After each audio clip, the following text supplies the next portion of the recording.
Welcome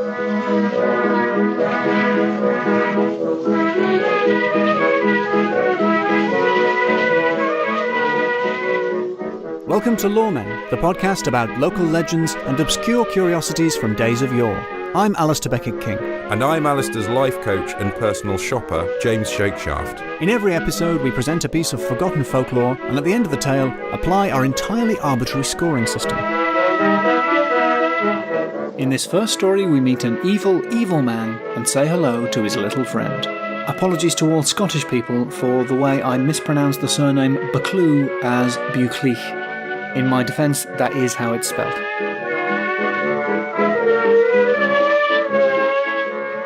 Would you like a story? Yes, please.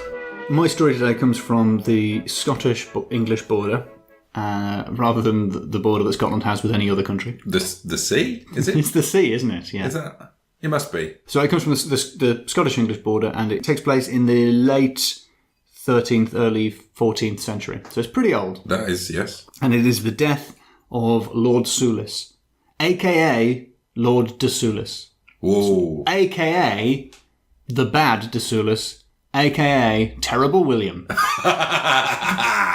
Oh, yes. I'm in. You've got me. Yeah. Well, there were several there were at least two William de Soulises, but basically no one knows which of the de Soulises. So we're talking about the second Lord de Soulis. The difficult second de Soulis.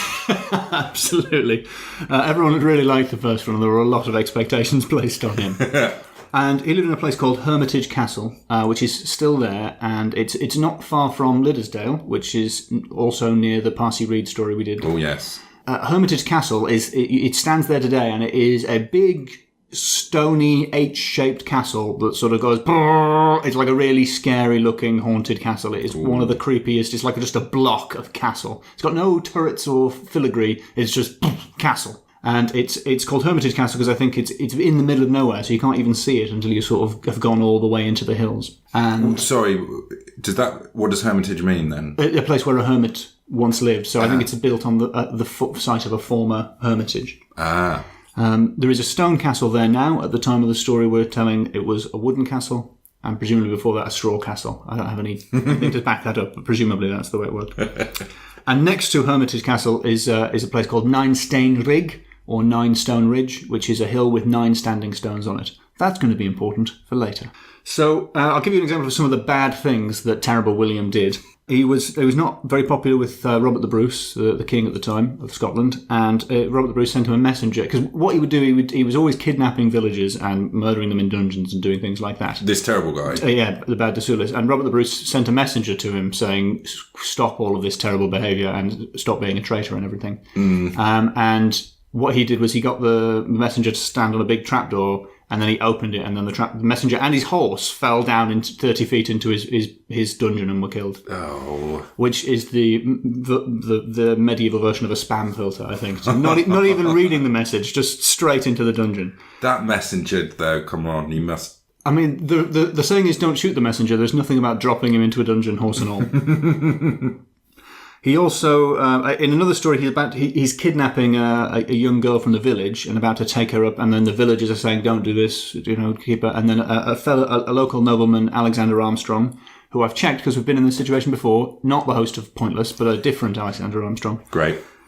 He persuades him to leave her in the village, and then de Soulis goes back to his castle and then invites Armstrong round for television's Alexander Armstrong round for a meal later on. Pims. Stabbed him, just kills him for no reason. So that's the kind of guy we're dealing with. Now, he died eventually. The story is the death of Lord de Soulis, and he died in 3 different ways. Oh.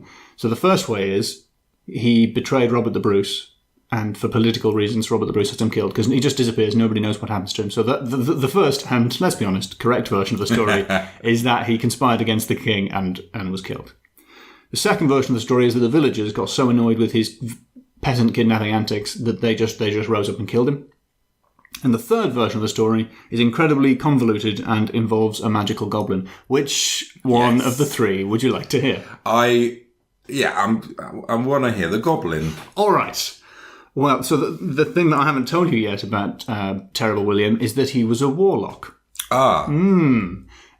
everything from this point onwards belongs to a ballad from John Leyden's 18th century ballad Lord Soulis, and is probably nonsense. Nonetheless. But it I'm going to rhymes. proceed. But it rhyming nonsense. Rhyming is going to be important later. And by important, I mean it's going to not actually have any impact on the story, but will feature. It will be confusing. As I think this is one of the most confusingly plotted stories that we've ever done. Great. So I've got it written down in front of me, so I'm going to try and do my best. De Soulis was a warlock and had apparently studied the law of Michael Scott, who is quite famously the Wizard of the North. So he was a sort of a great polymath and traveller from Scotland who spoke all the languages and knew all the sciences. He was back in the day. It's quite Trumpy that he speaks all the languages, he knows all the sciences. Yeah, nobody understands the hermetic secrets better than me. I'm the best. Yeah, there's Michael Scott, the Wizard of the North, very much the Donald Trump of his day. And so De Soulis was also assisted by someone called Robin Redcap, and Robin Redcap was a redcap. Are you aware of what a redcap is? Because I wasn't. No, it's a children's story. Yeah, it's Billy Blue Hat. So redcaps are like garden gnomes. They're little old men who wear red hats. Oh, right. Yeah, I've seen that. And they exist in lots of mythologies, and they're usually nice. Not in the Cheviots, not in Scotland. They are evil little monsters. They're tiny little old men. They have red hats. They carry an axe or a pick of some kind, and they can run faster than a human, so you can't outrun them. Oh. And according to Relics of Popular Antiquities, 1879, the red hat is red because it's bathed in human blood. Oh. And apparently, if the blood on the hat ever dries, they die. So they have to kill people and then catch the blood in their hats on a regular basis. So they're properly nasty little red caps. Wow. And the only way to get rid of them is if you quote a Bible verse at them, they lose a tooth and then go away. Oh. And you get the tooth. So quid pro quo. Yeah. I don't know what that means. I don't think any of those words are tooth, so I think it means you get a free tooth in Latin. So Robin Redcap worked for De Soulis, and he kept him in a chest. The rule was he had to knock 3 times on the chest and then turn away and never look into the chest. And then Robin Redcap would come out and grant him special powers and enchantments. I'm going to read the main enchantment that he did now. Is it deleting his internet browsing history? Because it sounds like. So Redcap says to him, I think I'm quoting the ballad here, or some ballad. While thou shalt bear a charmed life, and hold that life of me, 'gainst lance and arrow, sword and knife, I shall thy warrant be. Nor forged steel, nor hempen band, shall e'er thy limbs confine, till threefold ropes of sifted sand around thy body twine. So he can't be injured or bound in any way until someone makes ropes of sifted sand and twines his body with those. That sounds like the kind of thing that is going to be important later in the story. Yes. But is it? Well, we'll find out. The other thing that he said was that he can't be killed until a forest moves. Oh. Which is the exact plot of Macbeth. But in fairness, Macbeth hadn't been written at this point. Although it had been written at the time the ballad was written. So, but anyway, it didn't flag up the immediate, that sounds a lot like Macbeth. So he went, I feel pretty confident because forests don't move. So he went around kidnapping children from the village, murdering them in dungeons with impunity because nobody could wound him or bind him in any way. And then he got into a fight with a chap called young Buccleuch. And I have no idea if I'm pronouncing that correctly because I didn't have time to check with my Scottish mum, so apologies if that is not how his name is pronounced. And the Buccleuch story is very similar to the Armstrong story. De Soulis was trying to kidnap a young girl called May from the village, who Buccleuch was in love with, and Buccleuch said, you can't do that, obviously. And De Soulis grabbed him and stowed him in his basement. And he says to him, right, well, what would you do if you had me in your dungeon? And Buccleuch's quite smart. Well, he isn't smart enough to say something like, lots of cake and send me on my way. What he says is, I'd take you out to the forest and I'd hang you from any tree of your choosing. And he says, well, that's what I'll do to you then. And so he leads him out to the forest. And then young Buccleuch just sort of plays for time by going, no, I don't really like that. No, I don't like that tree. No, that one's not from... No. And he keeps going, come on, you've got to choose a tree. And he said, yeah, but you said you'd let me choose. Let's keep going. I haven't seen one I like yet. And so this goes on for quite a while because Buccleuch is playing for time because he's waiting for his brother, bold Walter Buccleuch, to rescue him with his band of men. Right. And Walter's band of men arrive, all wearing witch hazel in their bonnets to protect them from enchantment. So as they see them approaching from a distance, it looks like a forest is moving. At this point, nobody says, exactly like in Macbeth. So what happens is, quick as a flash, they whip out a bow and arrow and shoot it straight into his face. It specifically says straight into his face. Great. And it bounces straight off to Soulis' face because... there's a thing I forgot to say in the story. Oh. No, it's not. It's not. The reason I've forgotten to say it is that it's a plot beat that has no bearing on the rest of the plot. Which is that he was never allowed to look at Redcap when he came out of the No, you mentioned chest. that he wasn't allowed to look at it. But the last time, just before this happens, he did look at him. Oh, and God. so the spell was broken, except as the bouncing arrow demonstrates, it wasn't broken. So, right. So nobody, it's not quite clear on, it just doesn't make any sense. Anyway, I'm not trying to undermine my own story. It's still a top story. So that's the reason I forgot that. So the arrow bounces off his face. So then they get some hempen bands, or ropes as we call them, and tie him up with rope. And he just busts straight out of the ropes like a wrestler. And then they get some iron ropes, and they bind him with iron ropes. Chains, we call them. Or chains. And he busts out of the chains. And then they think, well, what can we do? And up steps a young man called True Thomas, also known as Thomas the Rhymer. I promised that rhyming would come in. Great. And Thomas the Rhymer, he was obviously a local aristocrat and freestyle MC, and he appears in other historical accounts and legends from the time. He spent some time in the land of Faerie. And he came back with Michael Scott's spellbook or spaybook. And so he also knows some of the secrets of Michael Scott's wizardry. Right. And so he leafs through the book to find out how we can break the spell. And he realises that what they need is ropes of sifted sand. And now I'm reading from the Tales of the Scottish Ballads by Elizabeth Grierson. He turned over the leaves, and at last he found the place where Sir Michael had told how it was possible to bind a charmed man. Ye cannot bind a wizard with ropes, he read, unless they be ropes of sifted sand. Where can we get some sifted sand, he asked. And everyone looked round in dismay, for there was no sand there under the trees. Come to Nine Stane Rig, cried a man. There's a burn runs past the bottom of it. We'll find plenty of sand there. So, I have to point out at this point, there is no way that they have of binding or killing de Soulis, and yet somehow they take him with them all the way to Nine Stane Rig, Nine Stone Ridge, and he just comes with them to see how they're going to catch him. Well, I think, as I was thinking then as I was hearing it, I think if I'd have been there, it'd have been like, fine, we'll find some sand.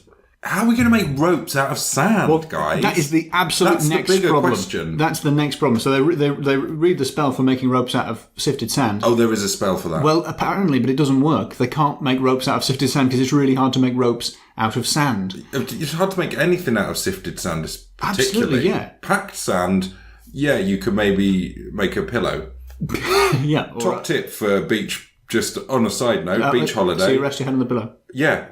If you think, oh, I'm a bit uncomfortable lying on the beach, you're on something, if you're on a sandy beach, you're on something that you can make your perfect chair out of. Dig a bit out for your bum, put that up for a pillow for your head, you've got your own little lazy boy there. I feel like this is a tip that you do not need. I think this is how True Thomas must have felt when he discovered the spellbook of the Wizard of the North, and just the wisdom of the ancients poured into his mind. You can make a pillow out of sand, can you? Yeah, of course you can. So as you correctly intuited, it didn't work. They couldn't make ropes out of sifted sand. So he flicked through the book to find how to make ropes out of sifted sand when there is an invisible red cap demon preventing you from doing it. And it said, what you need is some barley. So they went down to a field to get some barley, and they got some barley, and they came back. So I would say we're 45 minutes to an hour into the attempt to make ropes out of sifted sand part of the story.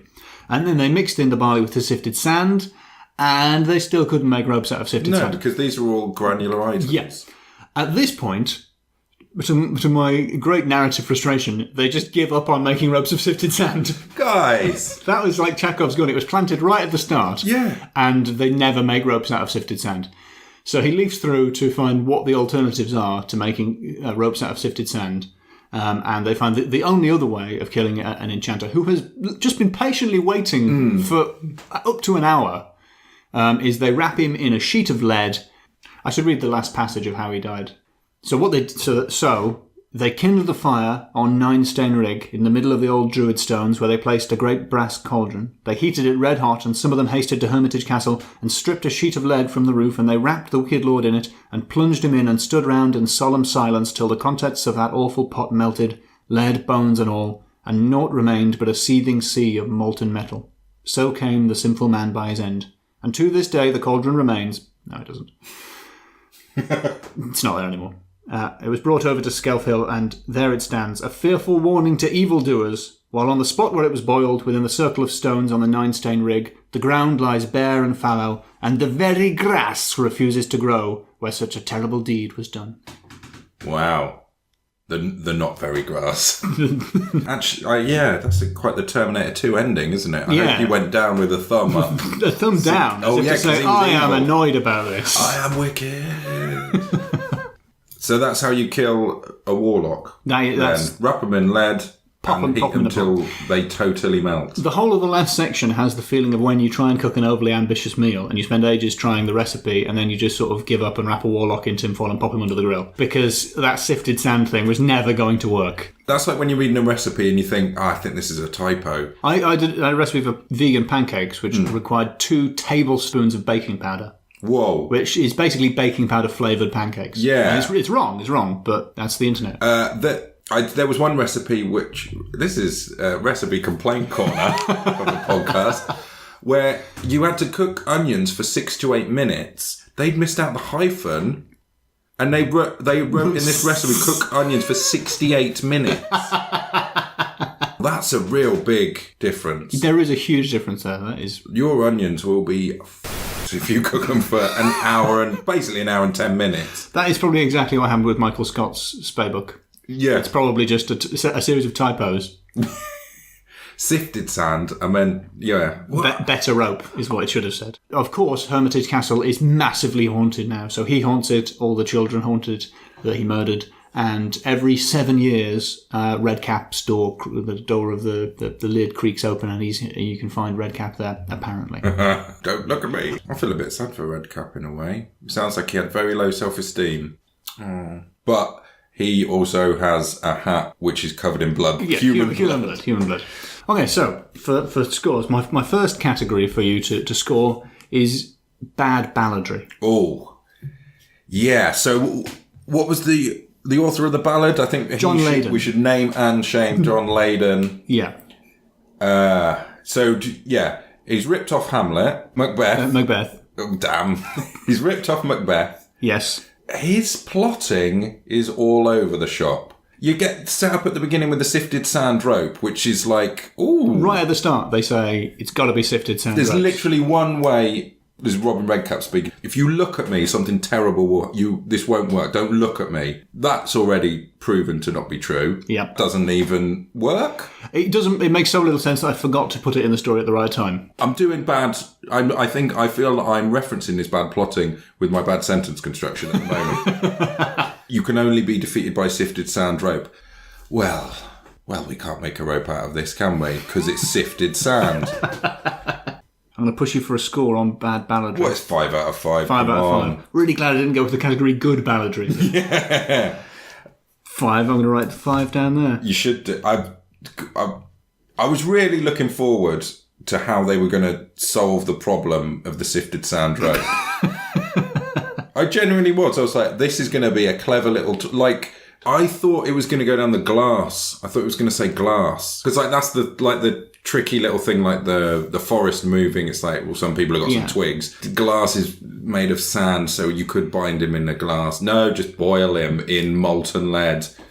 I think what happens is you've got John Leyden, I think, trying to write a good ballad, but he's constrained by the various bits of legend, like him getting boiled in a pot. So there's loads and loads of plot, and none of the plot goes anywhere, and he just gets boiled in a pot. The next category is naming, the traditional category of naming. I think I've given you a profusion of quality names. Terrible William. A.K.A.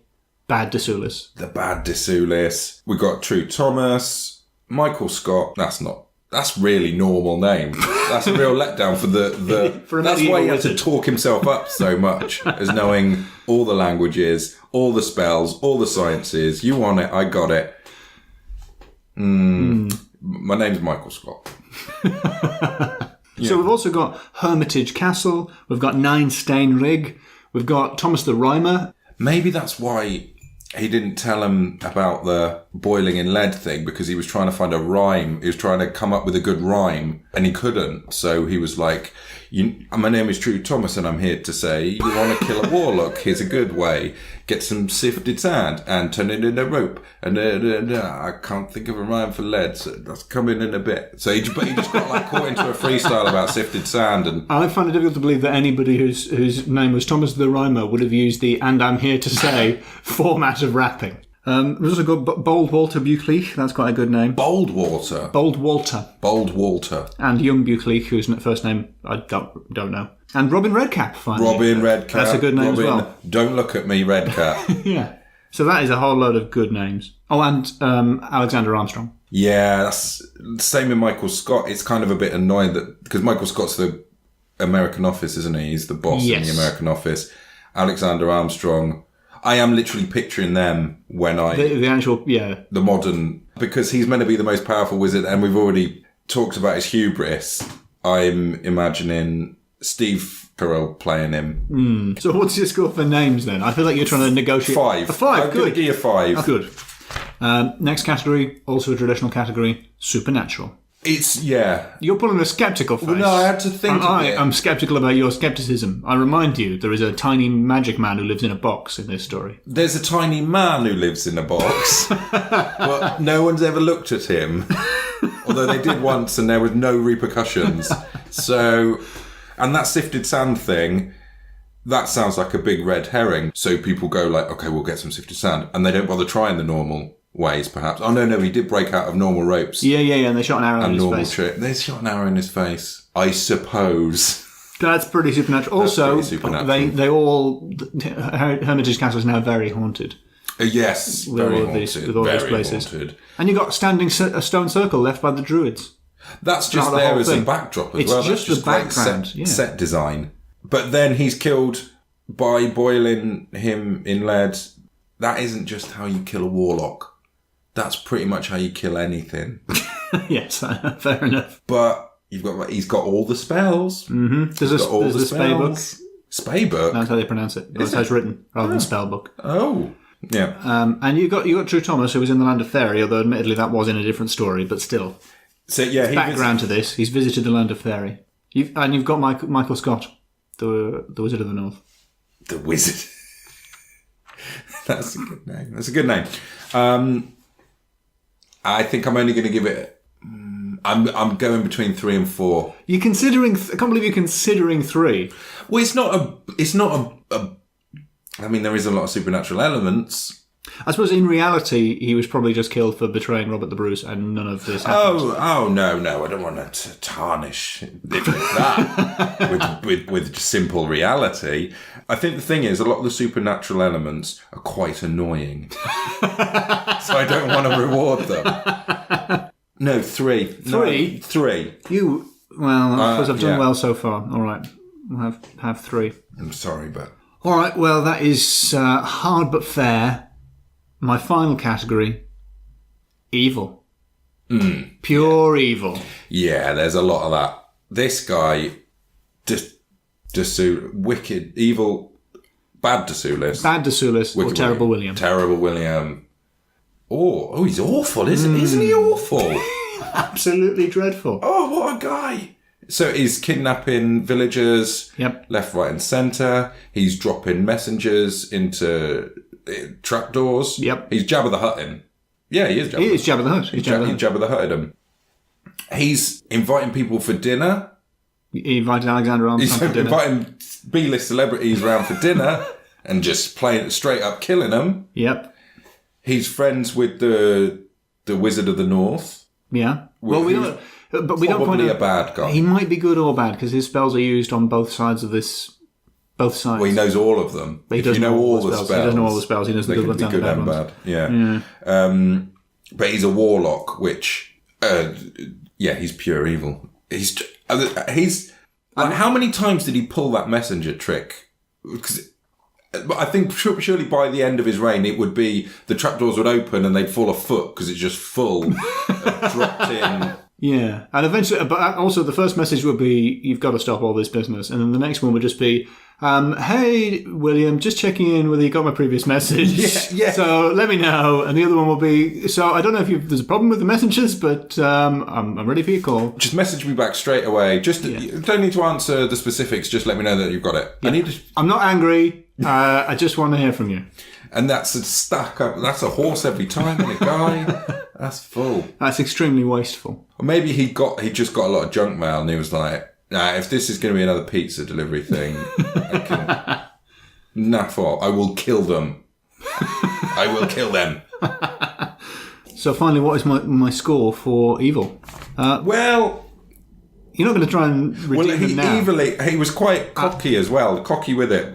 At the end, when towards his death, where he kind of weirdly drops out of the story. He's just hanging around waiting. He's very patient for an evil guy, because the guy says he lets Buccleuch lead him around the forest picking trees. Well, and then he just waits for ages before getting thrown in a cauldron. He thinks he's so powerful now. He's starting to believe his own and Robin Don't Look at Me Redcap's hype that he is unstoppable. He's just taken an arrow to the face and shrugged it off. He's probably enjoying it. He's probably enjoying it. So he's just like, yeah, go on, make some rope out of sifted sand. Got any barley? That doesn't work. So they're rolling me in, making me into a sort of a metal human sausage roll. I was going to say burrito, because you sometimes get those in foil, don't you? Yes, that's definitely. But it must have been a rather horrible surprise for him when he realised, I actually am dying. This is quite This hot. is working. This lead and my bones melting now. I don't like this.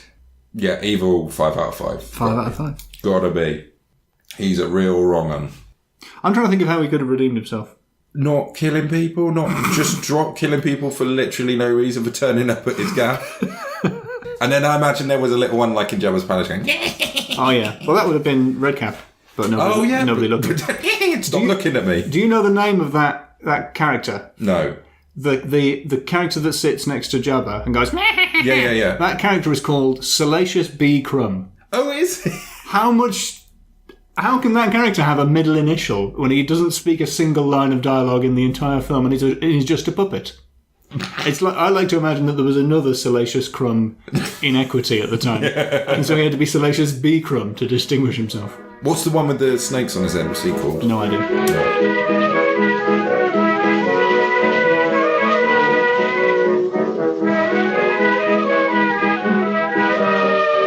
Next up, A Wonderful Tale of Banditry.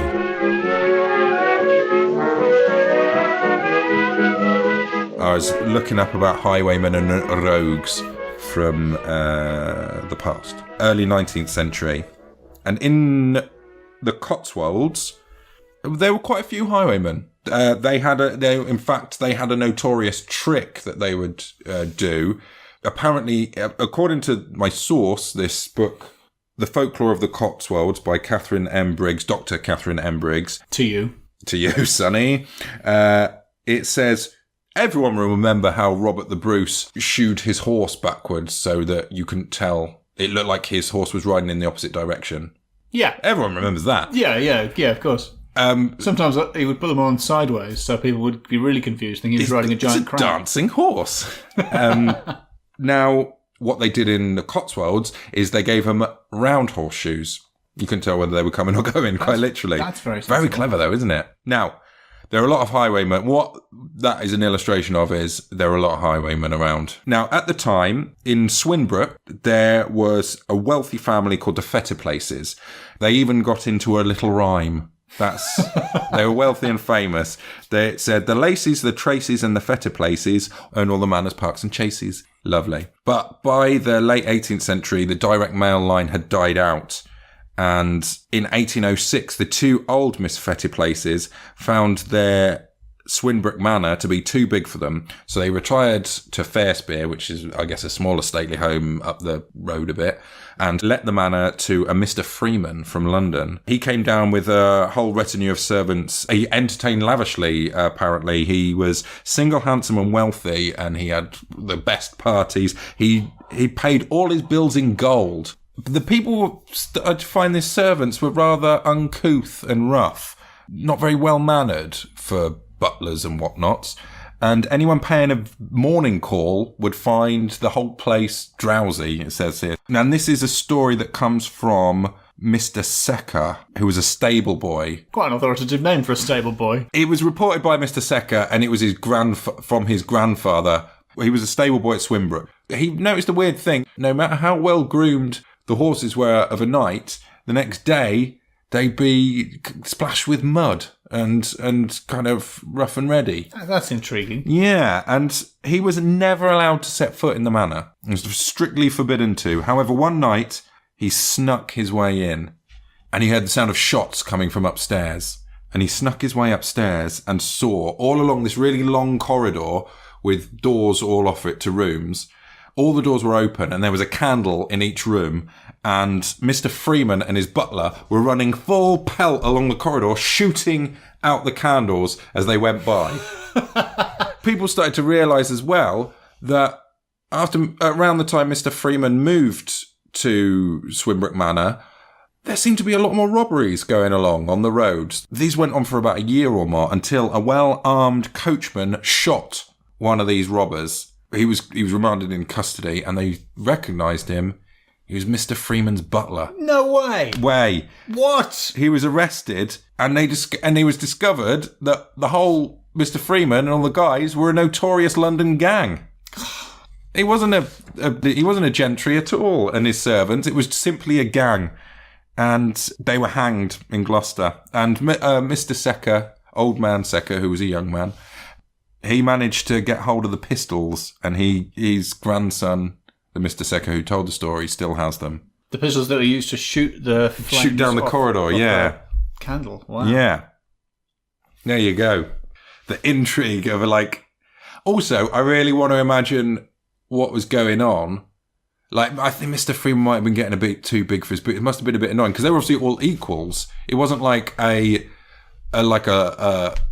rich man gone rogue, and then he convinced his servants to go along with it. It's like... Yeah, so his cover story was being the Lord of the Manor. Yeah. And their cover story was doing everything for him during the day. Yeah, I wonder how much That could create tension.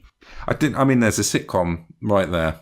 And I like the visual that the boy saw of two men running down a corridor shooting out candles. Which direction were they shooting? So are they shooting ahead of them, or are they shooting to the side? I don't know. Are they running down a long corridor and the doors... I think the doors are off the side. And they're turning left, shoot, right, shoot, left, shoot, right, shoot. Ooh, two cool guys. They're probably, I would guess, if they're like robbers and stuff, they're not from fancy big housing, living in London and what have you. This might have been the longest corridor they'd ever seen. They might have just been... I was at first read it and thought, they're like doing some training. But then actually, I think they're just messing around. It's just corridor fun. It's just what you would do. Yeah, set up a candle in each room. Set up a candle, shoot off the top of the candle. Do you think... I wonder if Mr. Freeman made the butler set the candles up. He would have, though. Because he said, why don't we're supposed to be partners. We're supposed to be partners. And you say, yeah, but it's a cover story. We'll keep it... I'm a method criminal. I will say one thing. They are not getting their deposit back. Not after that. Okay. Scoring for this mini legend. Okay. First up, naming. It's got a lot of names in, to the extent that I sort of lost track of a bit too many, wasn't it? Almost too many names. Yeah. What was is it Fetty Places? Fetty Places? The two old ladies that hired the manor house out were the Fetter Places, who are in the rhyme. If your name is good enough to have got into a rhyme, then it's a good name. But they're not really that much part of the story, are they? Yeah, Freeman is probably a pseudonym. Yeah, an ironic pseudonym. Yeah, I'm going to say ironic. I'll give it 3. Yeah, 3 is reasonable, and be glad of it. Yeah, I am. Family legend. I like this one because it's another one where the importance of the story could be vastly exaggerated by the person telling it because their family's involved in it. Yes. So he still has the very guns that were used in the most exciting thing ever described in the English language. Yeah. Running down a corridor shooting at candles. So Yeah, but I'm not trying to talk it down. I think that is 5 for that. For the, I think, as a family legend goes, owning the guns. Yeah. From that, You've got pistols. What's the story behind them? Were they just used by some highwaymen? Yes, but also they were used by a highwayman to dick around with in his mansion, which my granddad saw. Yeah, and if there's one thing we know, undercover, you can trust undercover historical children's word as if it were gospel. They are a pair of conversation pieces, those pistols, and as well as literal pieces. And the final one, except in Scotland, where peace means sandwich. Does it? Final, bromance gone wrong. Is that the final category? Yeah, I think so. Well, it's because that's what tore them apart in a way, isn't it? Because it may well have been. If the butler, I know he was recognised, but if I have a feeling that he must have sold out his former buddy, Freeman, because of the resentment of him constantly being told to pick up his shoes and get the newspaper. It's the story that's not told, I think, in this one. It's the implication of what their relationship would have been like. Like I said, it's reading between the lines. It's obvious that they must have had a falling out because he could have kept quiet about everything, and then he would have been the only one hanged. But as it was, he took everyone down with him. Yes, because he was angry at having to pretend to be the butler. So I think it's another 5. Brilliant. It's a 5 for Bromance Gone Wrong. I don't know if I actually want to put this on because I think I might do a treatment and see if I can sell this to Hollywood, to actual Hollywood. Yeah. It's a great story. And the kid comes through, and then get this. A long car, and then they're shooting in the corridor. They're running up and down, shooting out candles. And they're not afraid of candles. No. This scene lasts 40 minutes in the middle of the movie. This is the entire second act of the film. Yeah. Running up and down the corridor, shooting candles. Yeah, it's not even in slow motion. Yeah, and it's done as one take. It's actually double speed. That's how long they were doing it for. They have to light. You see them relighting the candles. You see all of this. You see them missing a lot because they're not that accurate, these guns. Yeah, that's the, what are they called? The Freeman gang or something, probably? I've had a lot of references to this, but no one actually said... The gang didn't have a name, so... Let's call them Freeman's Boys. Freeman's, yeah. Freeman's Boys, something like that. What would we call the film? To the Manor Burn? Ooh, because of the candles. If the candles if one of the candles were to roll away. Very dangerous.